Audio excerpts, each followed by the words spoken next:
Bonjour and welcome to beautiful Provence. In fact, we are right outside Saint Rémy de Provence, about a 20-minute walk from the city center. We are in a magical place. Some of you may have been here before. I hope you enjoy this special visit, which I pre-recorded because of a very low cell signal. The gentleman in front of us right now is very recognizable. He's one of the most famous artists probably who ever lived, even though he didn't get much recognition while he was still alive. His name, of course, is Vincent Van Gogh, as my Danish friend Nina pronounces his name. I think I'll just call him Vincent if you don't mind, and I don't think he will mind either. We are in a magical place where Vincent spent one entire year, in fact the last year of his life, before he finally returned to Paris, to Auvers-sur-Oise, where he died after a couple of months. But he was here for a whole year, and this was probably one of the most prolific times of his career, because while he was in this area, he painted over 150 of his most famous tableaux, as we say in French.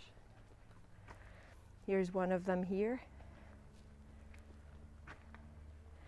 So the way this is set up is if you leave Saint-Rémy on foot, you can follow a road. It's very hot in the summer, so don't do that in the middle of the day.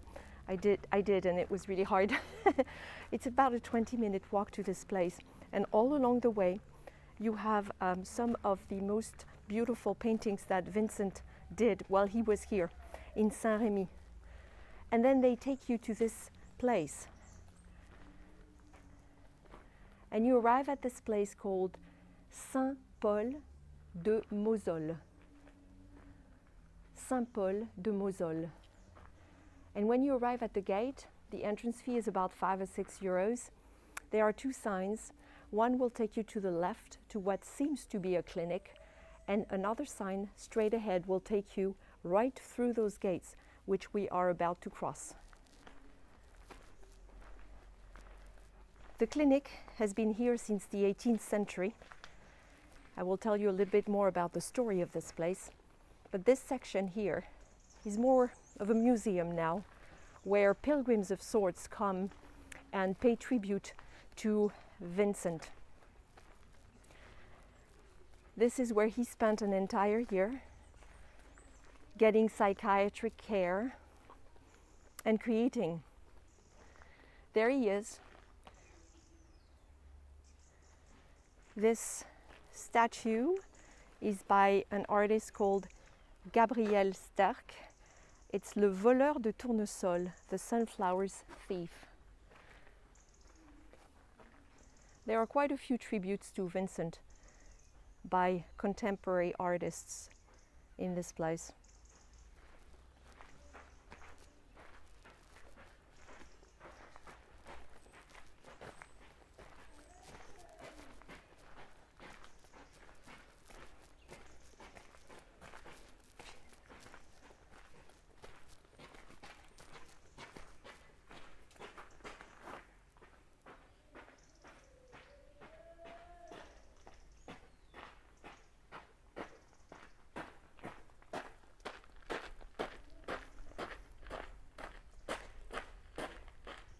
I was waiting for this person to go by. I did not want to interrupt filming, and I wanted you to hear the birds.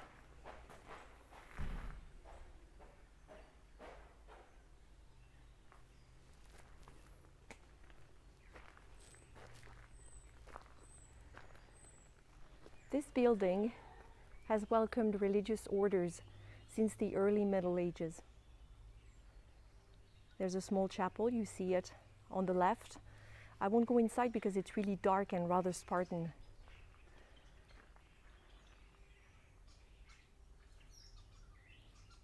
At some point in time, they built a cloister here. And I'm going to take you to see that cloister. But remember, this was part of a place, it was a religious place in a way, but it also welcomed people in need of psychiatric care like Vincent. And this role became official really in the 18th century. It's still operating today, this clinic, in a different part of the complex. But Vincent is everywhere.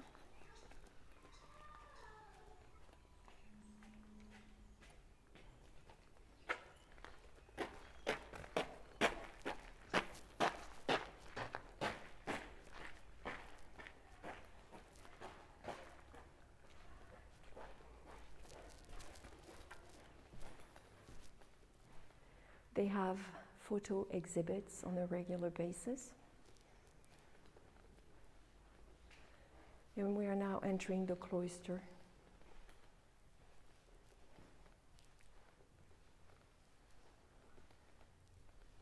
Which I think you will agree is a really special place.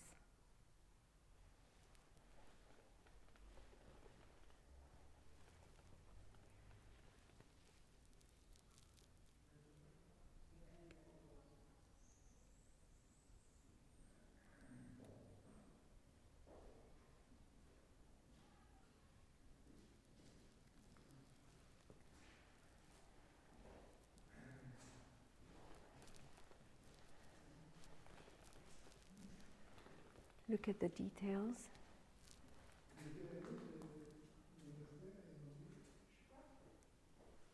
What's incredible is we are right next door to Saint Rémy de Provence, but also right next door to a former Gallo-Roman city known as Glanum. There is an archaeological site you can visit right across the street from here.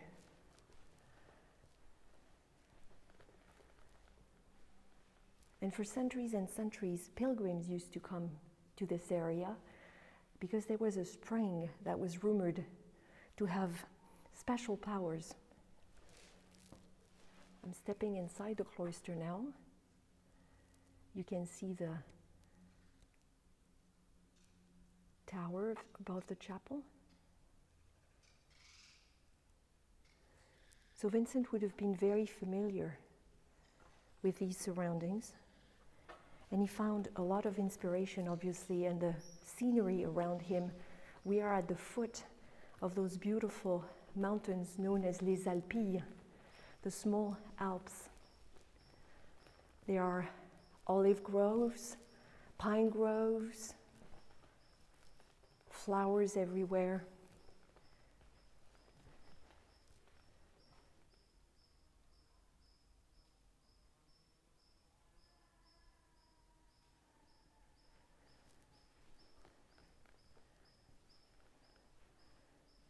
I can't even tell what language this is written in. Now, in order to take you upstairs, I have to go through the gift shop, and I hope there won't be any problem. I don't think so, because we are going to go up those stairs.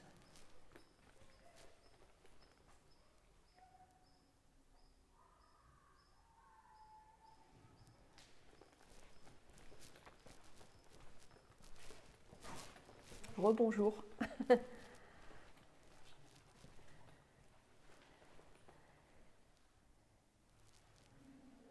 More artwork.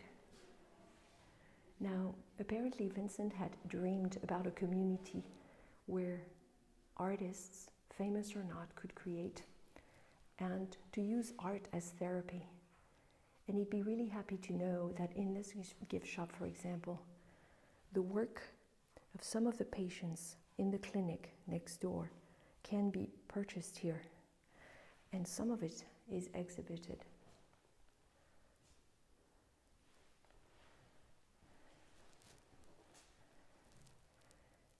This is based on a letter from Theo, Vincent's brother, to Vincent, and the statue is by Zatkin.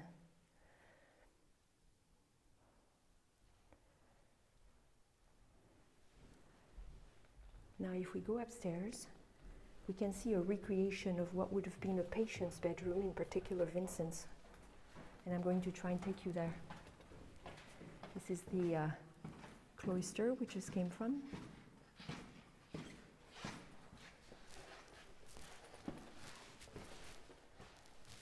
And again, more artwork on the walls.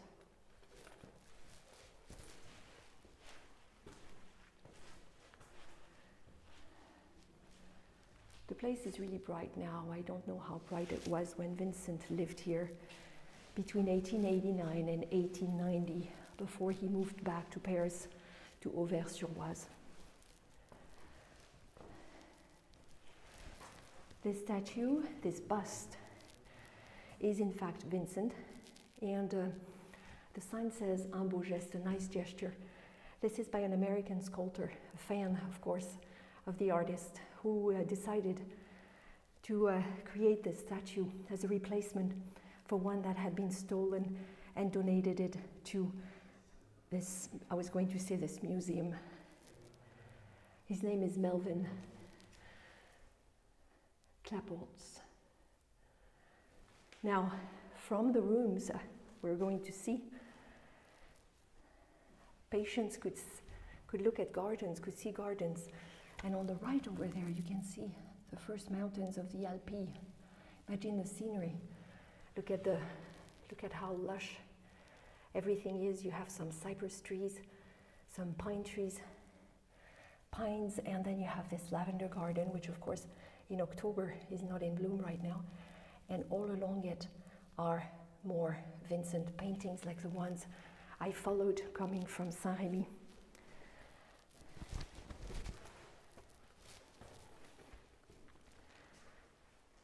Now there are a lot of signs when you visit, you'll be able to see, and most are translated in French, are in French and translated in English. So they try to shed some light on how patients would have been treated in this type of facility, dealing with psychiatric issues, mental homes, as they call them here. Some tools of the trade here, obviously.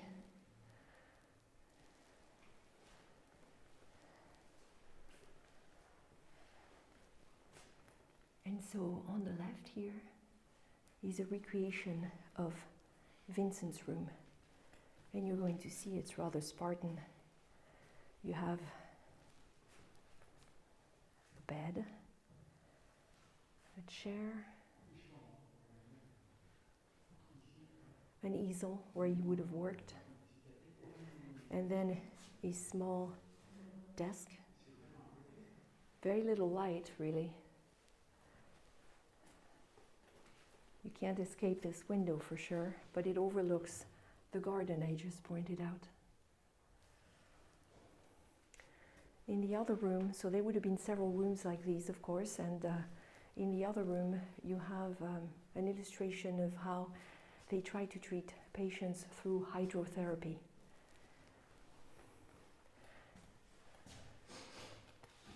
Here's a photo of a bed frame, what the facility looked like a long time ago. And look at the bathtub. Bathtubs are the Spartan, and here are more bathtubs, wheelchair, and then all these signs tell you about how psychiatric needs were handled from the 18th through the 21st century, with some interesting information about Vincent, the troubles that his condition, etc. Pardon, monsieur. Merci.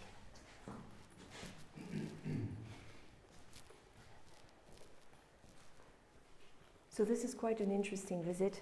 You can also go in the gardens, of course. In fact, I'm going to do that with you so you get the entire visit. And for those of you who won't make it here, it'll feel like you've been here in Saint Paul de Mausole, in the footsteps of the great Vincent Van Gogh. My friend would be proud of me. I tried to pronounce it right.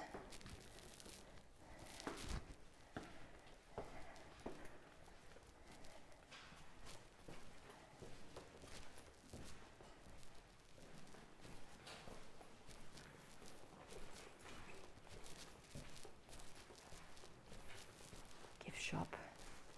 Can't escape the gift shop. And here are more works by the patients of the clinic. some of them are excellent.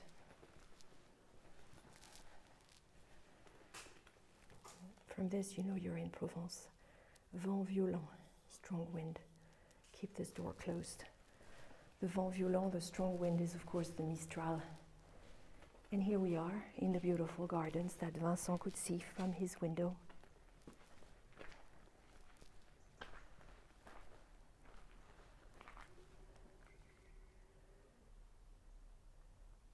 So though he was here to receive psychiatric care after a pretty unsuccessful time he had in Arles, he arrived here and did receive care, but at the same time was extremely creative.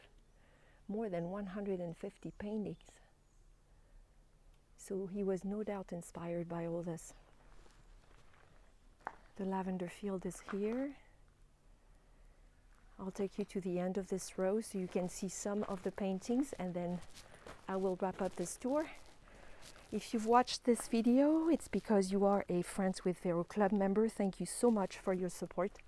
Or because you have recently joined the mailing list, which I will use to update my newsletter. So thank you for joining as well. Here are some of the paintings displayed in the gardens.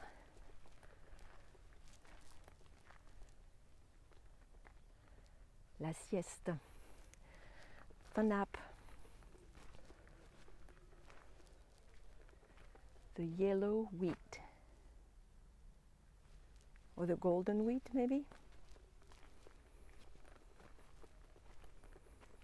olive trees with yellow sky and sun.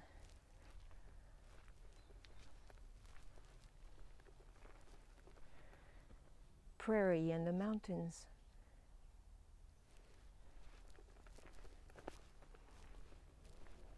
And the last one, oh, there are a couple more. Olive grove.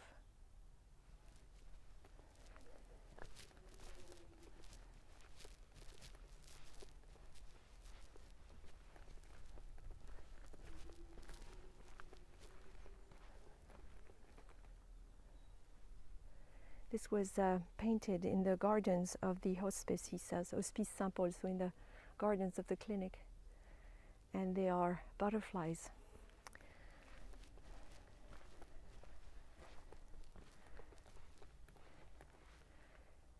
These are from an almond tree, the blossoms from an almond tree, painted in February 1890. I believe he meant this to be a gift to his brother and his wife who just had a baby. So if I come down here, you'll be able to look back at the building we just visited with the tower of the little chapel behind it, the clock tower. There we are. So Vincent would have been in one of these bedrooms, one of these rooms over there. There you go.